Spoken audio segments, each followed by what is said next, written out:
Good morning. Today is Friday, the 11th of February, and welcome to Thought for the Day. My name is Kathy, and I live in the parish of Binstead. This morning I've chosen the Old Testament reading, which is from Leviticus chapter 25, verses 1 to 24, and I'll be reading from the New International Version. The Sabbath year. The Lord said to Moses at Mount Sinai, "Speak to the Israelites and say to them, when you enter the land I am going to give you, the land itself must observe a Sabbath to the Lord. For 6 years sow your fields, and for 6 years prune your vineyards, and gather their crops. But in the 7th year the land is to have a year of Sabbath rest, a Sabbath to the Lord. Do not sow your fields or prune your vineyards. Do not reap what grows of itself, or harvest the grapes of your untended vines. The land is to have a year of rest. Whatever the land yields during the Sabbath year will be food for you, for yourself, your male and female servants, the hired worker and temporary resident who live among you, as well as for your livestock and the wild animals in your land. Whatever the land produces may be eaten. Count 7 Sabbath years, 7 times 7 years, so that the 7 Sabbath years amount to a period of 49 years. Then sound the trumpet everywhere on the 10th day of the 7th month. On the Day of Atonement, sound the trumpet throughout your land. Consecrate the 50th year and proclaim liberty throughout the land to all its inhabitants. It shall be a jubilee for you. Each of you is to return to your family property and to your own clan. The 50th year shall be a jubilee for you. Do not sow and do not reap what grows of itself, or harvest the untended vines. For it is a jubilee, and it is to be holy for you. Eat only what is taken directly from the fields. In this year of jubilee, everyone is to return to their own property. If you sell land to any of your own people or buy land from them, do not take advantage of each other. You are to buy from your own people on the basis of the number of years since the jubilee, and they are to sell to you on the basis of the number of years left for harvesting crops. When the years are many, you are to increase the price, and when the years are few, you are to decrease the price, because what is really being sold to you is a number of crops. Do not take advantage of each other, but fear your God. I am the Lord your God. Follow my decrees and be careful to obey my laws, and you will live safely in the land. Then the land will yield its fruit, and you will eat your fill and live there in safety. You may ask, what will we eat in the 7th year if we do not plant or harvest our crops? I will send you such a blessing in the 6th year that the land will yield enough for 3 years. While you plant during the 8th year, you will eat from the old crop and will continue to eat from it until the harvest of the 9th year comes in.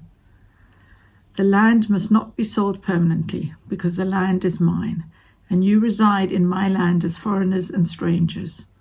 Throughout the land that you hold as a possession, you must provide for the redemption of the land."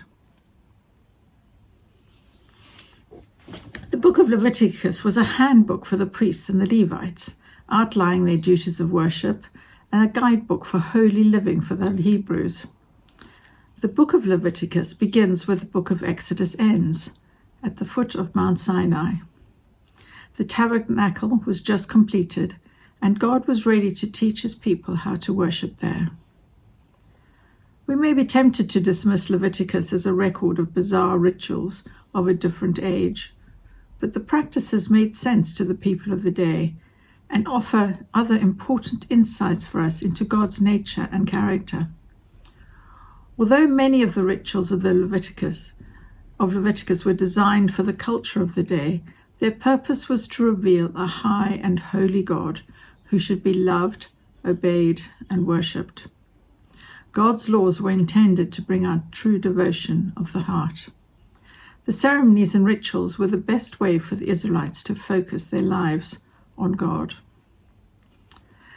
The subject of Sabbath comes up at different times in the Bible, mentioned first in the creation story, when God rested on the 7th day. He did so after creating good things and saw that his work was good. He had finished his work by the 6th day, and so on the 7th he rested. God blessed the seventh day and made it holy. God demonstrated that rest is appropriate and right. Jesus demonstrated this principle when he and his disciples left in a boat to get away from the crowds. Our times of rest refresh us for times of service. I know I do not always get the balance right between work and rest, but we should be encouraged to continue to make a Sabbath a priority. It refreshes us and restores us, and so enables us to continue to serve him. In the passage I have just read, the focus is on the land being given a Sabbath too. At first glance, this feels rather strange. These instructions for the Sabbath year and the treatment of the poor expand on the outline that was given in Exodus chapter 22 and 3, and the Sabbath referred to earlier in Leviticus is with regard to individuals and community observing regular periods of rest. One of the underlying assumptions here is that the land belongs to God. The Israelites recognized that the week belongs to God by holding themselves back from 1 day in 7, and that offspring belong to God by dedicating the first fruits of the womb, and that the harvest belongs to God by giving tithes. And they recognize the land belongs to God by keeping off it for 1 year in 7. This idea would be scary. How can one expect to survive on that basis? As happens with those other observances, God promises they will be provided for. They can't treat the Sabbath year's growth as a regular harvest or store some of it away for the future, but it will provide them enough to eat. God does not promise that we will do as well as our neighbors, but does promise that we will have enough.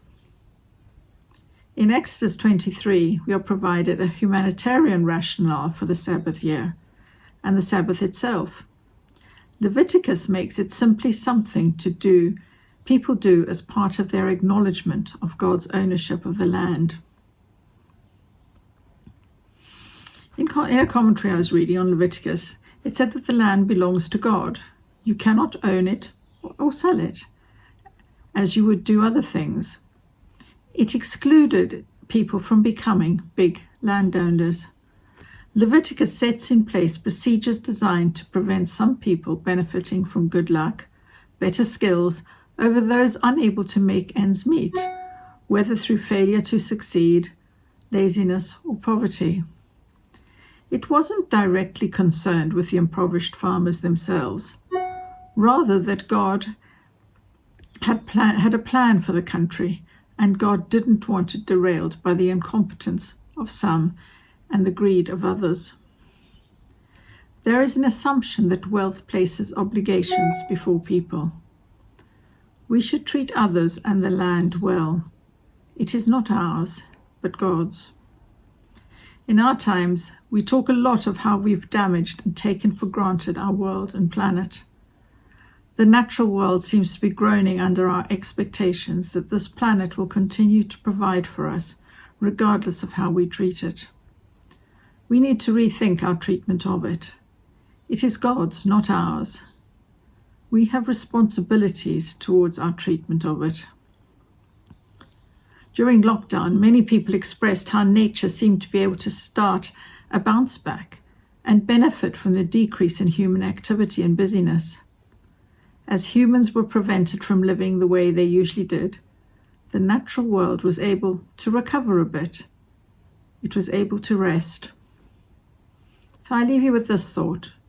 We need to take seriously how we treat our world and think about ways of helping restore what God has made. Giving nature a time of Sabbath. Our land needs times of rest and refreshment. What can we do to help this? We can start with small actions. Thank you for joining me today. I hope the rest of your day is good. Bye-bye.